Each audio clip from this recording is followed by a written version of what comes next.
Have you ever wanted to craft magical potions? Have you ever wanted to run a shop in an RPG?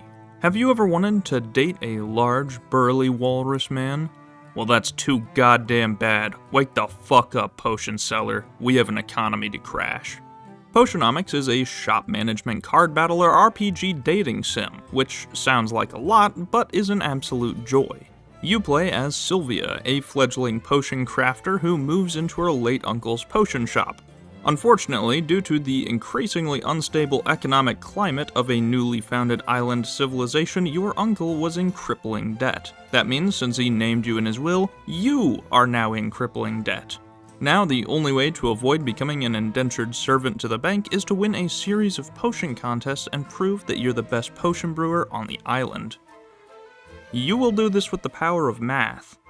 Potion contests happen every 10 days. In the 9 days before, you need to brew whatever potions are needed for that competition, and you do so in your lovely cauldron. Each cauldron has a certain capacity and magimin limit, which is how magical the ingredients are. Each ingredient takes up one space in the cauldron and takes up a certain amount of your magimin limit. Better ingredients contain more and different types of magimins, which improve the quality of your brewed potions. There are 5 different types of magimins, labeled as A through E, and each type of potion requires different combinations. Health potions require an equal amount of A and B, while more advanced potions like Curse Cures require 1 part B, 1 part C, and 2 parts E. Depending on the amount of magimins in your potion, the quality moves up by a certain amount of stars. Every 5 stars, your potion ranks up in quality from minor to masterwork. By properly balancing the magimins of your potion, you can increase the quality. By not balancing well, you may not even be able to brew the potion, while if you balance the ingredients perfectly, you gain an additional 2 stars and a chance for a 3rd. Not only that, but there are 5 traits of each ingredient: taste, feel, smell, look, and sound. These traits will be passed on to the final potion. Bad traits decrease the value by 5% each, while good traits increase it by 5% each. Good and bad traits cancel each other out, so you can use a bunch of bad ingredients and a few good ones to make a neutral potion. You can also feed your Howl's Moving Castle reference fuel in order to speed up the brewing time, because while you'll take on all sorts of opponents in this game, the true enemy of us all is time. Just as your life is slowly spiraling out of control as you spend all your limited time watching shitty YouTube videos, Sylvia's time is limited to 6 time slots, and you need to use these really, really well if you want to succeed. Brewing a potion can take anywhere from 15 time slots to 1, and gathering your ingredients takes time as well. Traveling out takes 1 time slot, and anywhere you visit after that won't take any time at all. There are a lot of places to visit, so we'll go one by one. Quinn is your basic merchant and androgynous goth. If you give them ingredients, they'll sell you those ingredients in the future, allowing you to easily restock your supplies if you have the cash to do so. Muktuk is a walrus man obsessed with art and sells you better cauldrons and shelves, which increase the price of your potions to sell. Saffron is a surprisingly attractive deer who loves nature, and she can upgrade your shop as well as sell you fuel.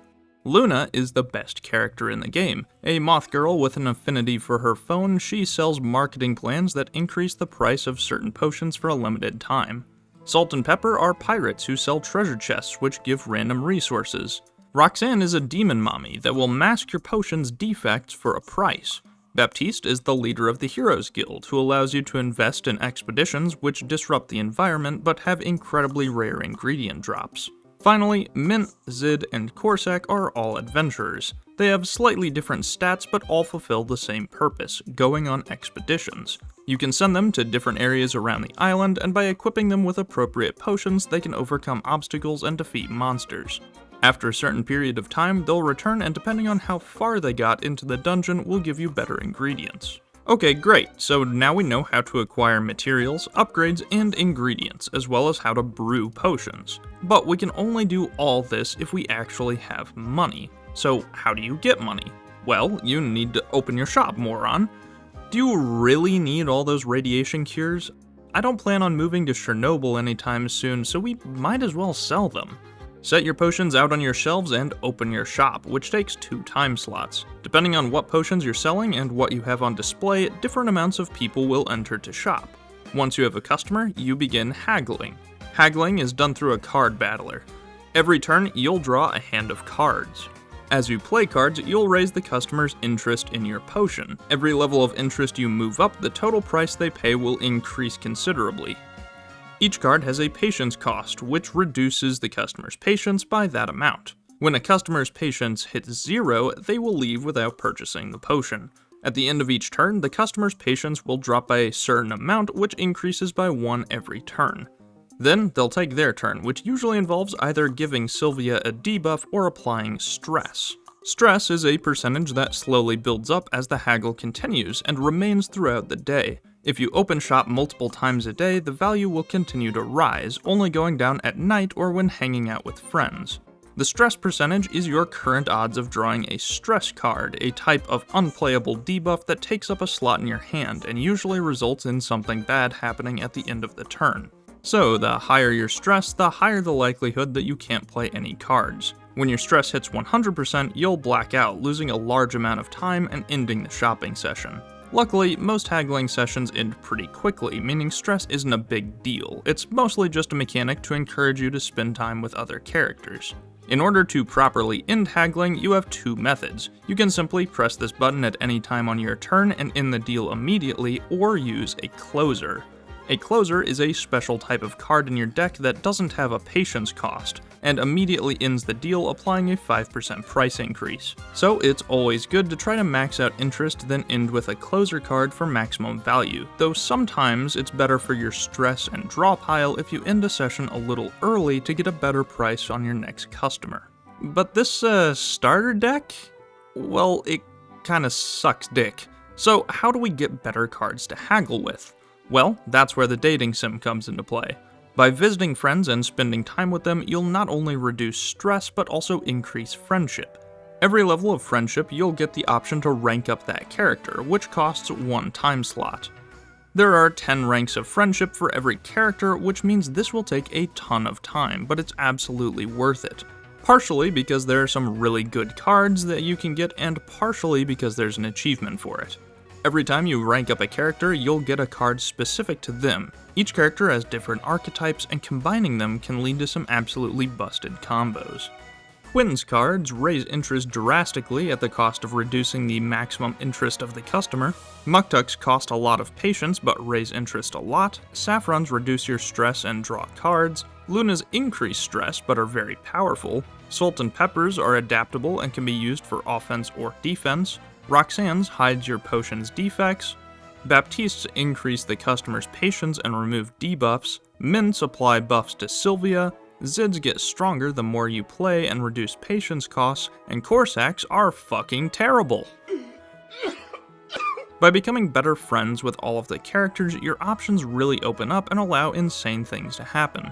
My personal favorite and most powerful deck is a combination of Zid, Quinn, and Salt and Pepper. Behold my perfect strategy. 2 copies of Scheme, a 2-cost that draws 3. 2 copies of Captivate that raise patience. 2 copies of Press the Attack, which raise interest and draw 1. 1 copy of Elevator Pitch, which is always played on turn 1. 2 copies of Improv, which draws 3 cheap cards at random. 4 copies of Chorus, which gets stronger every time you play a Chorus card. 2 Pressure, which draws 3 cards and discards any that don't raise interest. 2 copies of Rhythm, that applies a buff, making cards cost 1 less patience next turn. And then our 3 closers. Take It or Leave It, which immediately makes interest go up a level. Final Push, which increases interest a ton for each level of interest the customer has. And finally, the absolute cornerstone of the deck, Carpe Diem. The only reason to level up Salt and Pepper at all. It raises interest by 7 for each card played before it this turn. Now, you probably realize what this deck does already, but let me give an explanation for the pinheads out there. You're going to draw as many cards as possible. The goal is to get Rhythm early on, allowing you to end the turn and play a ton of cheap 1-cost cards for free instead. Chorus becomes absolutely insane, becoming a 0-cost raise interest by 20 extremely quickly, and the pressures and press the attacks will allow you to refill your hand. The ideal closer is Carpe Diem, allowing you to easily max out interest after playing 10 cards or so. You're welcome, I just put the game on easy mode for you. But cards aren't the only reason to level up characters. Once you hit rank 7 with a character, you'll have the option to romance them. which means you can go on cute little dates with your big titty Moth GF. It doesn't really have any gameplay effects, but the characters do a little blush and have new cute dialogue. The only reason to actually date someone is to see the adorable level 10 cutscene where you kiss them. You'll notice that I'm only showing Luna in this section. That's not a mistake. Although I will admit there are a lot of good options in this game. All of the characters are very stylized, cute or attractive, and have interesting personalities. The art is adorable, and the 3D models are incredibly detailed, with high-quality animations. This game looks absolutely fantastic, and when outside of cutscenes, the art becomes a cute, chibi, hand-drawn style, with probably the best loading screen I've ever seen. I just really like it. Which is good, because you'll be seeing it a lot. One of my only complaints with the game, besides the glitches in it on release, don't worry, almost all of them are fixed now, is the loading. The loading screen isn't very long, usually just a second or two, but it shows up every single time you want to do something.